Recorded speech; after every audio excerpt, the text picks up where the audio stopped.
Maria, upon entering our home, immediately claimed the guest room as her own space. Because it's closest to both the bathroom and the bath, and I don't have to go through the living room, so I don't have to see anyone's face. Although I thought she was referring to me when she said, "I don't have to see anyone's face," I refrained from harsh words because she is pregnant and just swallowed my feelings. Then, my husband said, "Look, I want you to leave this house. You bully our son's wife, don't work, and just leech off our home, you're the worst." I don't remember bullying Maria or leeching without working. Enough is enough, I've lost all patience. This house is in my name and it's my house. My eldest son and his wife will live with us. So you can leave. We'll pay the $700 mortgage. Sure, I replied. Although the mortgage is actually $2,700. So, I obediently agreed to leave the house. Take the dog with you. Of course. I couldn't possibly leave Buddy in such a precarious home. I feel bad for David, but I thought it was like the devil himself had arrived when Maria came into our home. Cursing and arriving at our home, I've been observing her, wondering what her purpose was. Just as I suspected, Maria turned out to be a terrible person. John was naive enough to be completely taken in by Maria, which surprised me. I understand, I'm not young anymore, and I must have changed. Yet, I had hoped that's how we would age together. Just like that house. Being fickle is a disadvantage. You can't finish anything and are irresponsible, perhaps eternal damnation suits you. Especially since your beloved young demon is with you. Both of you should just fall into damnation. My name is Dorothy, a 58-year-old working housewife. I met John, my husband who is 6 years my junior, about 30 years ago through a mutual acquaintance. At that time, I was 28, and John was 22. John, in his first year as a working adult after graduating from college, was an utterly dazzling presence for me. John, who liked older women, was not only good at being spoiled but also surprisingly gentlemanly and mature in his behavior. And I began to have feelings for him. John felt the same, and after 6 months of dating, we got married. Then, thinking about our future family and retirement, we decided to build a house. John had always said since the beginning of our marriage, it's better to build a house while we're young. Indeed, considering the mortgage, it's better when you're younger. But it was difficult to get a housing loan under John's name as a first-year employee. I could have built it under my name, but John's pride as a man insisted it be in his name. Eventually, we decided to build the house after John had worked steadily for a year and had a track record to get a loan. I was working too, so I diligently saved for our house. It wasn't hard work for me, because it was for our own house. Also, at John's strong request, we managed our finances separately after marriage. We created a joint account in John's name for living expenses, where we both deposited a fixed amount. It was truly shared property of the married couple. From there, we would cover food expenses and utility bills. Even after building the house, we agreed to split the monthly mortgage repayment. Even deciding on such rules as a couple felt fun as newlyweds. And a year after our marriage, we finally got our long-awaited dream home. The brand new house, with its carefully planned layout, fulfilled our hearts. A year after building the house, we were blessed with our eldest son David, and 3 years later, our second son James. And I felt the utmost happiness. Now, 30 years after our marriage, David has married and left home. With James also starting to live alone, only the two of us were left in the spacious house. Still, I intended to enjoy our slow time together in this house. After the kids left home, John started talking about getting a dog. Probably to distract from loneliness, but I guess there were other reasons too. Since we started living just the two of us, John became increasingly harsh towards me. "I'm sick of waking up to your face every morning." He could say such things without batting an eye. Even when I mentioned that aging is a part of life for both of us, he wouldn't accept it, saying, "I used to think older ladies looked pretty. But I guess it's annoying that you're aging faster than me." Saying so, he would quickly retreat to his room.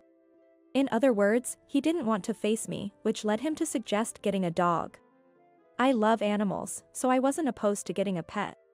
While John goes to work at the office, I've always worked from home, so I can take care of the dog during the day. My concern is whether John can truly take responsibility for its care until the end. When we built this house, John said, we'll keep it as shiny as new forever, and at first, he did put effort into daily cleaning and maintenance. But within a month, he grew tired of it and said, houses naturally deteriorate over time. It's best to accept them as they are.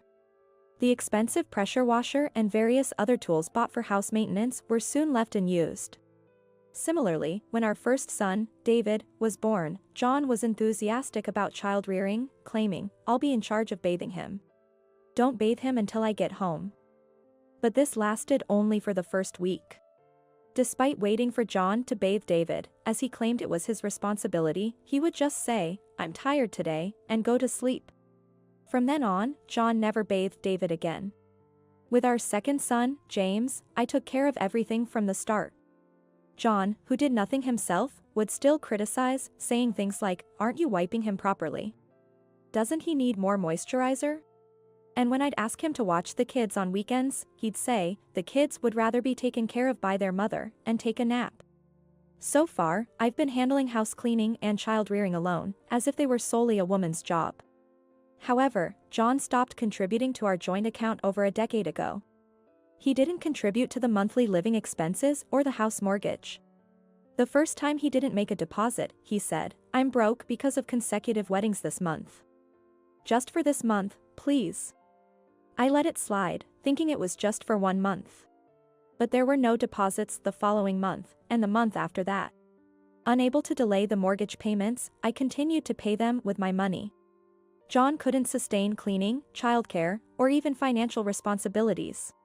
That's why I was worried about him being able to properly care for a dog. I could only envision a future where I ended up taking care of everything. Still, if getting a dog could keep our marriage harmonious, I agreed to welcome one. We got a 6-month-old female Shih Tzu.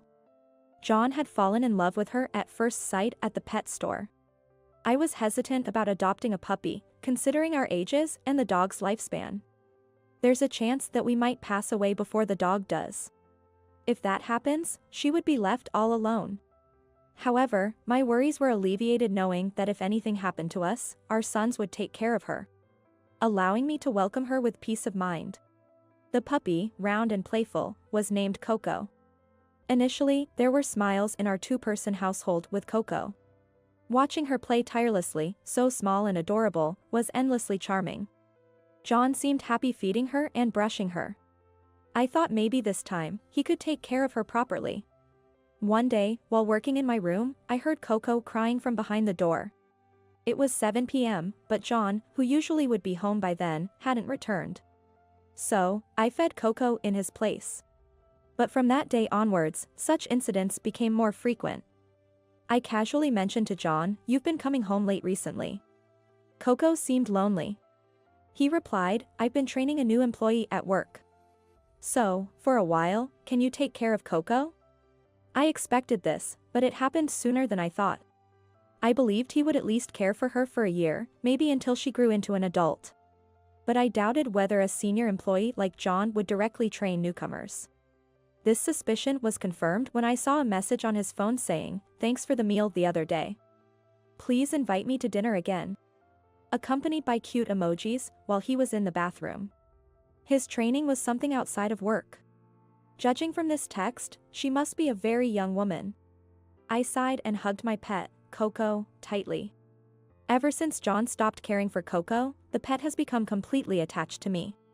John doesn't seem to find this amusing. On holidays, when he occasionally tries to play ball with Coco, she doesn't respond to his invitations. Instead, Coco climbs onto my lap, which makes John angrily declare, who do you think raised you? For the past few months, I've been the one taking care of him. So, it makes sense that he's attached to me, but I don't say this to John. It's the same with the kids. If anything, they seem to favor me over John. Especially David, who's a mama's boy. As a child, he always followed me around. Whenever I was out of sight, he would cry out loudly, calling for me, possibly out of anxiety. Though his gentle and overly kind nature made me worry about his future, David has grown up and even gotten married. While pondering these things, my phone rang. It was a call from Maria, David's wife. Hello, Dorothy? Actually, I'm pregnant. Could I possibly stay with you for a while? I was surprised by the sudden news, but the thought of having a grandchild was delightful. Moreover, David often isn't home due to his long-haul truck driving job. I suggested that we should talk it over when David returned home. Then, I thought I heard a faint tongue-clicking sound, but Maria cheerfully agreed, saying, "Okay, I'll visit soon." So I brushed it off as a misunderstanding. On the weekend, David and Maria visited our house together. I was surprised to see that Maria, despite being pregnant, was still slim and slender. It's still early in the pregnancy, so my belly is small. "Don't stare, it's creepy," she said. David admonished her, saying, "That's not a nice way to talk," but Maria remained aloof. I had met Maria when she and David were getting married, but she didn't seem like this back then. I assumed her moodiness was due to the pregnancy and tried not to say anything that would upset her. Eventually, John joined us in the living room. His mood visibly lifted upon seeing the young and stylish Maria, saying unnecessary things like, "Maria is always cute and stylish, a real gem compared to my old-fashioned wife." In response, Maria, while laughing, said, "Oh, stop it, John. I bet Dorothy was better looking when she was young, right?" David looked anxious and sweaty sitting next to Maria. All I could do was sigh. David, being away from home, probably felt he couldn't be firm with Maria. Moreover, his current job was obtained through one of Maria's contacts. She had wished for a well-paying job, prompting David to switch careers upon their marriage. "Sorry, Mom. Since I can't be at home much, could you look after Maria for a while?" Honestly, I didn't have a good impression of Maria, but I couldn't refuse my beloved son's request. As for John, he seemed eager for Maria to stay, saying, "You can start staying over tonight." In the end, we decided to welcome Maria into our home starting the following week. David left for his long-distance job with a look of regret, boarding his truck. Upon entering our house, Maria promptly occupied the guest room, deciding it was her space.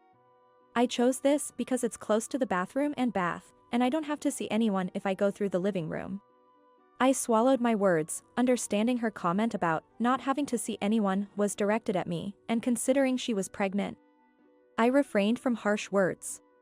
However, despite being pregnant, Maria often went out late at night. She would return home around the last train. Despite David entrusting me with her care, whenever I expressed my concern to Maria, she would snap, "Would you mind? Pregnant women get stressed out, you know, and dismiss me." However, even though she stays home all day, she doesn't lift a finger to do any household chores. She expects me to do everything, from laundry to meal preparation, and even to clean the guest room she's taken over. John keeps pampering her, saying she's pregnant, so she needs to rest. One day, Maria said, "I'm going to the hospital. I'll be admitted for about 2 weeks, so I need a substantial amount of money." "Oh. And don't visit me at all. The nurses will take care of everything." So, I handed her tens of thousands of dollars. The need for hospitalization made me worry if there were complications with the baby. And naturally, this made me concerned for Maria's health as well. I debated contacting David, but Maria had strictly forbidden it, so I refrained. After a worrisome 2 weeks, Maria returned from the hospital. When she came home, her skin was noticeably darker than before she was hospitalized. "Did you get a tan, Maria?" I asked casually. She became upset and exclaimed, "That's terrible. You know, during pregnancy, skin can darken and other minor issues can occur. Don't you know that? It's something I'm self-conscious about. Are you trying to be cruel by mentioning it?" So, I decided not to say anything further. To top it off, she claimed, "I hate dogs," and kicked Coco, leading me and Coco to decide to stay as far away from Maria as possible. 3 months have passed since Maria came to our house. I prefer not to see her face, so I spend most of my time working in my room. I've moved Coco's toilet and food into my room, and we live our lives avoiding any contact with Maria. In the morning, before John and Maria wake up, I prepare meals. In the evening, when Maria goes out, I use the opportunity to clean the house and do the laundry. If she needs anything, she calls me, otherwise, I avoid meeting her. One day, I happened to go to the living room during the day and saw Maria happily doing her nails. Remembering how I couldn't stand the smell of nail polish when I was pregnant with David, I asked her a simple question. Are you okay with morning sickness, Maria? Again, my words seemed to offend her. She glared at me and yelled towards John in the bathroom. Hey, John. Dorothy is forcing me to work because I don't have morning sickness. Hearing Maria's voice, John rushed out of the bathroom and scolded me. What are you saying? You're terrible. How can a woman like you not understand the hardships of a pregnant woman? Another time, I saw Maria smoking under the kitchen vent. I reflexively snatched the cigarette away. Maria looked at me, clicked her tongue, and dramatically fell to the ground. Ouch. Stop it, Dorothy. Forgive me, please. Because the living room window was open, neighbors gathered, hearing Maria's voice, wondering what was happening. I apologized to them, saying, it's nothing, and they left. Maria was smirking at me. David comes home every 2 weeks, and Maria's attitude changes unbelievably during his visits. She hides her devilish side and becomes docile only during the days David is home. As soon as he leaves for work again, she reverts to her true self. Seeing Maria's behavior makes me wonder what David saw in her that made him want to marry her. Similarly, I find myself questioning what I saw in John, who has now become a puppet to his daughter-in-law. Back then, he was intensely focused on his work, with the goal of building a house in his own name. Back then, John was earnest and shining. It's been 30 years since that dream was realized, and we had children. Now, I'm the one repaying the mortgage of this house. Moreover, John has stopped contributing to our joint account, so I cover all living expenses with my money. Does John even realize this? Or does he know and still has the audacity to act high and mighty? While petting Coco on my bed, I was pondering these thoughts when a message arrived on my phone. It was from John. Come to the living room immediately, it said. I placed Coco in the cage in the corner of the room and reluctantly headed to the living room. I idly wondered if he might finally confront me with a divorce. Lost in thought, I headed to the living room. There, John and Maria were sitting on the sofa, drinking tea using my favorite cup and saucer. They had used the teapot, but incorrectly. Without a tea strainer, the pot was full of tea leaves. Their cups were also filled with leaves, ruining the elegance of the cups and saucers. Yet, they seemed to be enjoying the atmosphere, so I remained silent. Let me be frank.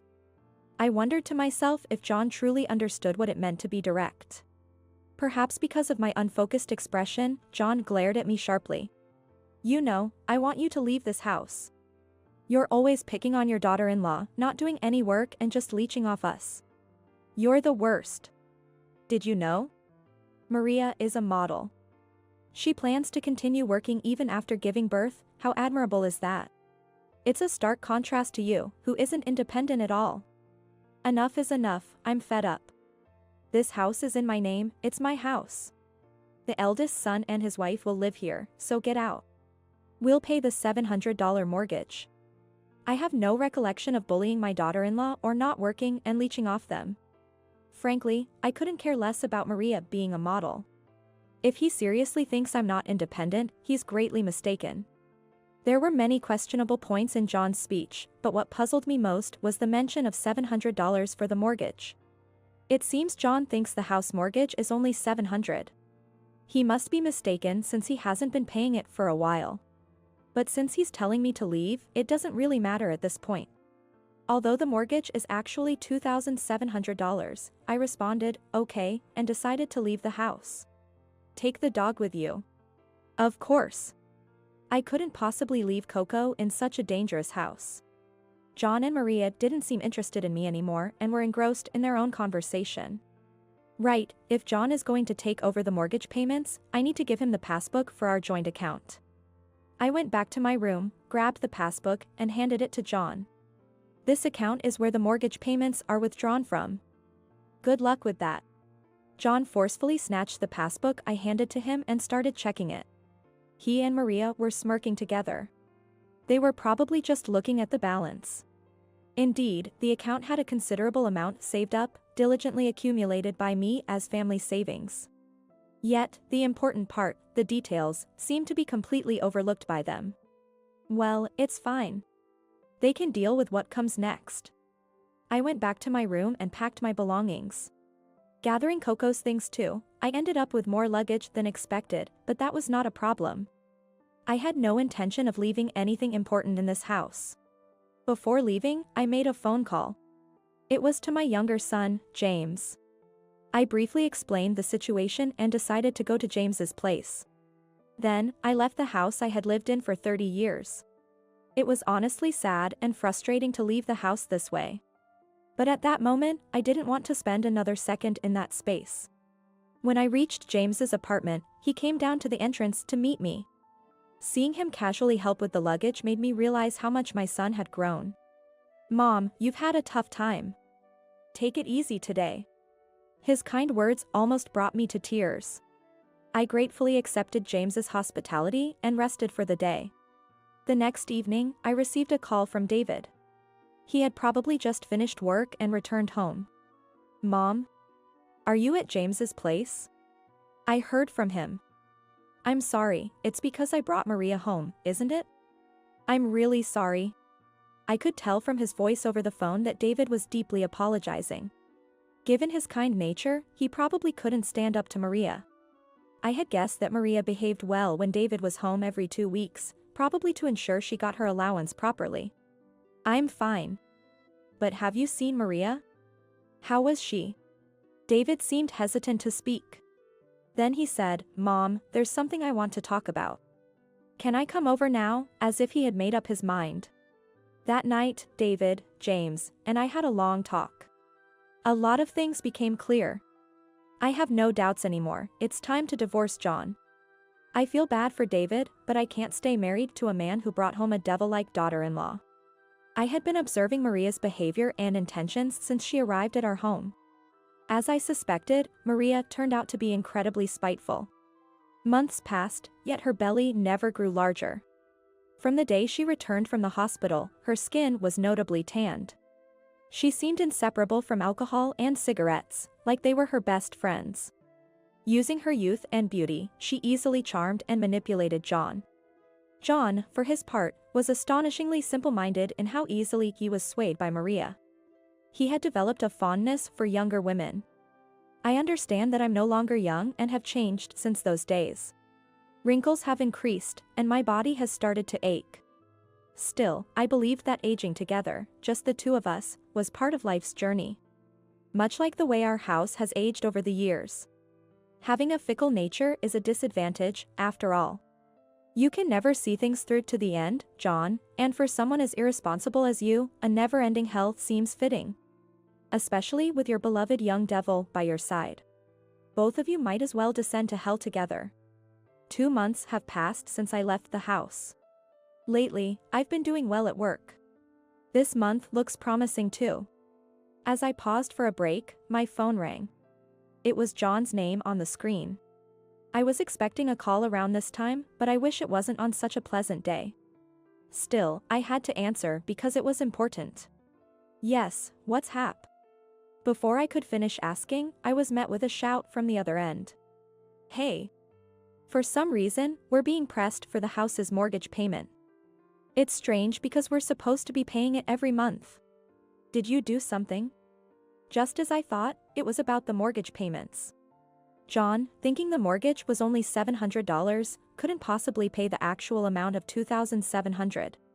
He must have already used up all the savings I left. I haven't done anything.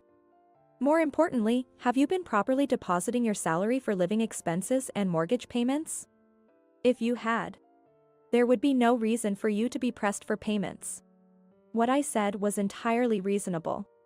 John, taken aback, didn't retort immediately. But after some thought, he lashed out again.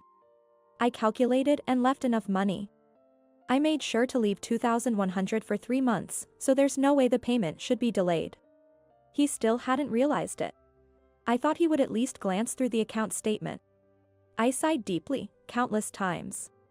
Continuing this conversation over the phone was pointless. "All right. I'll come over tonight. David and James will join me. Have Maria wait there too." When I said that, John reluctantly agreed. Before I knew it, David and James were near me. They seemed to have a rough idea of what was going on. Both of them nodded towards me. I nodded back emphatically and headed towards the house where John and Maria were. Upon arrival, Maria was the first to burst out. "David. Where have you been? And what's this about quitting your job? I got you that job through my contacts. Don't joke around." As soon as she opened the door, she started yelling furiously, causing not only David but also me and James to recoil. David calmed her down, and we all entered the house. I was shocked upon reaching the living room. It was dirtier than I could ever imagine, completely different from when I lived there. Clothes were strewn about, and leftovers were left untouched. Dust had accumulated on the shelves, and tiny fruit flies were buzzing around. When David seated Maria on the sofa, his usually timid demeanor was replaced by a firm, husbandly presence. "Maria, about what we discussed earlier. You said you got me the job through your acquaintance, but I never asked for that, right? I wanted to keep working at my previous company. But somehow, I was resigned without my knowledge and employed there without consent. I've been trying hard, thinking it was your wish, but I always had a feeling of suspicion." David explained that he had reluctantly agreed to change jobs because Maria wanted a better salary after their marriage. However, he had noticed that the salary was not as good as expected for the hard work involved. To his surprise, his salary was even reduced after working there for a while. When he inquired with the company, he received an unsatisfactory explanation about rising fuel costs, which only increased his suspicions. I had James investigate, and it turns out the deducted amount was going to you, Maria. Since it's a company of an acquaintance. Such things are possible, right? If that's the case, just tell me. I would welcome it if it's for our living expenses. But you were also asking me for living expenses, medical bills, and more. Where did that money go? I'm starting to lose trust in you. David expressed his quiet anger with a somewhat sad look on his face. I felt an urge to hug David right away. What's the big deal about money? You're such a boring and dull man, and you got to marry me. You should be contributing money. Yes. I had you transferred to that company so you wouldn't be at home with your dreary face. I thought I married a man who would do anything I say. But you're the worst. Maria retorted arrogantly, not showing any remorse for hurting David. James and I couldn't help but lean forward at her attitude, showing no signs of concern for John. I wanted to slap her hard on behalf of David. My fists were trembling slightly. Enough with the marital spat, settle that later. My issue is more important. Listen, Dorothy, as I said earlier. I had enough money for 3 months of repayment. John, who had been silent until now, began to speak. It seems to be a continuation of the earlier phone conversation. 3 months, huh? That means you should have left at least $8,100. My remark made John's eyes widen. What? The loan repayment is $700 a month, isn't it? Maria said so, right? About $700 a month for a mortgage. It turned out that information came from Maria. Maria, standing next to John, nodded vigorously in agreement. That's right. My friend bought a condo with monthly payments of $700 to $800. She said it's like paying rent. Unfortunately for Maria, this was a single-family home, and John had been quite particular about the interior and layout. Moreover, the location was near a station, making it a prime piece of real estate. John had taken out the maximum possible loan to build this house on a 35-year mortgage. Did you actually look at the bank statements? There's no way this house costs only $700 a month. At my words, John hastily pulled out his bank book. Maria peered over. What? The repayment is $2,700 a month. John turned pale, dropping the bank book in shock. He should have confirmed this multiple times when buying the house. Do people forget such things after 30 years? That's right. So $2,100 isn't even enough for 1 month. I couldn't help but smile. He had only left $2,100, but I would ask about the whereabouts of the other savings I had later. Wait a minute. I didn't hear anything about that. You were the one who said I could have this house for $700 a month, Johnny. So, Maria refers to John as Johnny. Is that the kind of relationship they have? A chill ran down my spine, and I wasn't the only one. John was looking at the two with a cold expression. What are you going to do? Can you pay? If you want to keep living in this house, you have to. And by the way, we have no intention of paying for a house we're not living in, so don't expect anything from us. David and James nodded in agreement with my words. Then John questioned me.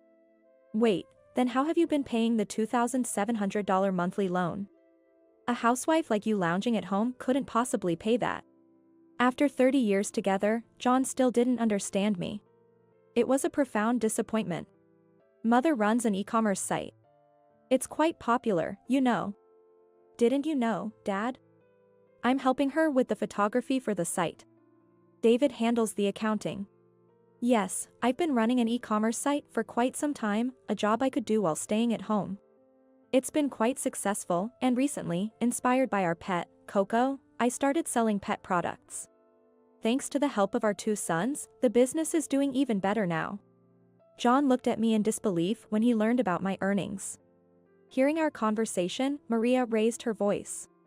John, you're on my side, right? You're living with me, aren't you? If you're earning so much, you should pay off the remaining mortgage. John joined in, agreeing with Maria.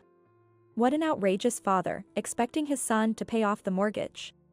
John, staying remarkably calm, looked straight at Maria and said, Maria, you got me a job that would keep me away for long periods. What were you doing during the 2 weeks I was gone? Did you take good care of my mother's house, doing chores and preparing meals? You didn't, right? And besides that.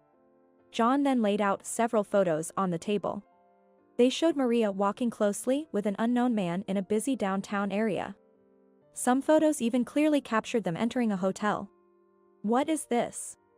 This is a fake. Are you trying to frame me with these? Maria grabbed the photos from the table and started tearing them apart. Sorry, but those are negatives. They can't be faked. James is a professional photographer. He has a passion for his craft and, instead of using digital cameras, he prefers film cameras in his daily work. I just happened to see her downtown and thought I was mistaken. But then I saw her again on a different day. I was worried about my brother. So I just snapped the photos. James explained, as Maria glared at him. Without changing his expression, David, in a detached voice, told Maria. Maria, let's end this.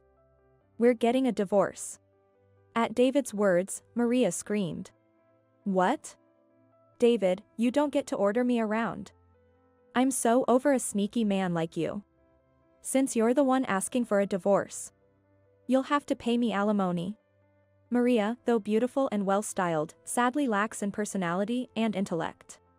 She probably wouldn't understand even if we told her that she, being at fault, should be the one to pay alimony. It's a waste of time to try to make her understand, so we'll let the lawyer explain it in detail. More importantly, there are other things we need to question Maria about. By the way, Maria, it's a bit late to ask, but you aren't really pregnant, are you? Maria's face, which was red with anger, suddenly contorted. Maria, it's been 5 months since you came here, but your body shape hasn't changed at all. And even if you drink and smoke moderately, doing it every night is a bit much, don't you think? Maria's face became increasingly rigid. And then, with a completely stiff expression, she retorted. What are you talking about? A little lie like that is nothing to get upset about. You should be thanking me for giving you the joy of possibly having a grandchild. I'm actually glad I didn't have David's child. I almost raised my hand to her at that point. Her lack of consideration for others' feelings was infuriating. Looking at David, he seemed calmer than expected, perhaps having suspected the lie. You said you were hospitalized and took money from my mother for that, right? That could be considered fraud. James added, to which Maria responded. I really was hospitalized. It wasn't for pregnancy, but another illness. No one believed Maria's words. It was already confirmed on her social media that she went on a trip to Hawaii during the period she claimed to be hospitalized. Her suntan skin was probably due to that trip. She must have thought I, an older lady, wouldn't be on social media. Her carelessness was almost laughable. While we were confronting Maria, John was sipping tea, acting as if he had nothing to do with it. It was about time to make him face the consequences. So? What are you going to do? Are you going to stay in this house? Then John, as if he had a brilliant idea, said to me, I can't pay $2,700 a month. If you guys are unreliable, why not sell the house? It's worth millions. It's in my name, so it's my money, right? Then I'll find a new house with that money. How about that for a great idea? His shallow thinking almost made me respect him. I explained to John in a way he could understand. John, there are still 6 years left on the mortgage, roughly $200,000. Let's say the house is worth $300,000. If we sell it, we'll only get $100,000. Understand? And we'll split that $100,000 in the property division. You might get $50,000. But I'll be claiming alimony from you for your infidelity and other matters. So, in the end, you won't have much left. Think about that. John wore an expression that made it hard to tell if he understood what I was saying. He probably didn't know where to begin asking questions. Huh? Wait, what do you mean by property division? Indeed, it's a term that would pique one's interest. I answered simply. Yes, because we are getting a divorce. For a moment, John's face contorted. I thought it would be hard for him to bring up the next part, so I decided to explain. John, you promised to introduce your friends to Maria's model friends, right? It's popular among young people these days, isn't it? Going to dinner with older men and getting an allowance? You and Maria had a win-win relationship. Did you know that mixers with older men and models were happening in this living room almost every night? At my words, both John and Maria turned pale. They clearly knew what I was talking about. Maria, ever resilient, still retorted. Don't talk nonsense. There's no proof of that. I presented the evidence as Maria wished. It was a video from the living room recorded on my cell phone. It showed John and his older friends, along with young women who appeared to be models, having a loud party in this living room. Drinking and socializing. Before Maria could accuse me of illegal recording, I clarified. This is footage from the pet camera in the living room, meant for our pet, Coco. I usually turn it off when I leave the house. Someone must have turned it on while drunk. I was surprised when this footage was sent to me unexpectedly. Originally, the camera was to monitor Coco, but it inadvertently provided evidence. Hey, Dad. By the way, I also caught you on camera going to a hotel with young girls downtown, so there's no escaping that. I wish I didn't have to take such photos of my own father. With all the evidence presented, John and Maria were finally at a loss for words. Both of them sank deep into the sofa, staring off into the distance. The spacious living room, meant for family gatherings, now felt more like a funeral parlor. What must this house, built 30 years ago with so many dreams, think of this broken family now? I wish I could ask it. In the silence, I heard the creak of the house settling. I knew John couldn't pay the mortgage. Perhaps I wanted to see what decision he would make under these circumstances. John suggested selling the house. His love for this house was only that deep. Maybe he lost interest in the house and the family when he stopped contributing financially. I wonder if I should have divorced him sooner. It's too late to know now. There's a scratch on this wall. I'll fix it later. After I paid off the remaining mortgage in full and transferred the house to my name, it became my house, no longer John's. I couldn't bring myself to sell the house I had put so much love into.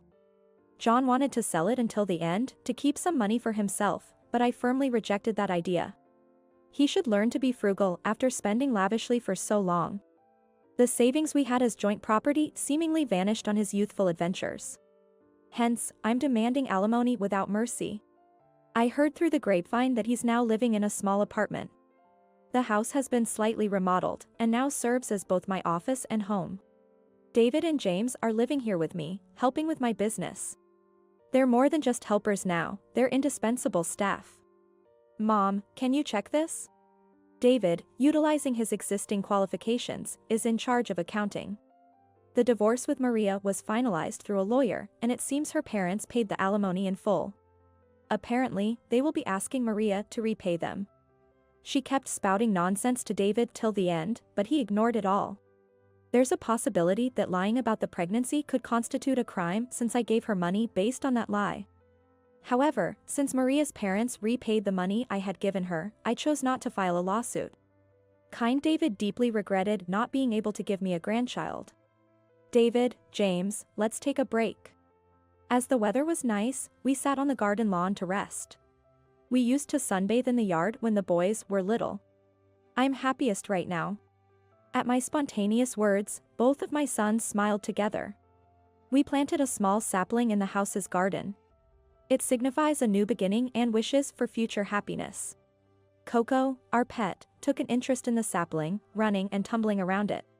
I wonder what I will be like when this sapling grows large. What about my sons, and how will Coco be? After a moment of contemplation, I stopped thinking about it. Because I feel happy now. From the balcony window, my sons waved at me. Coco looked at their faces and let out a cute sound. What a beautiful day today. I am happy now.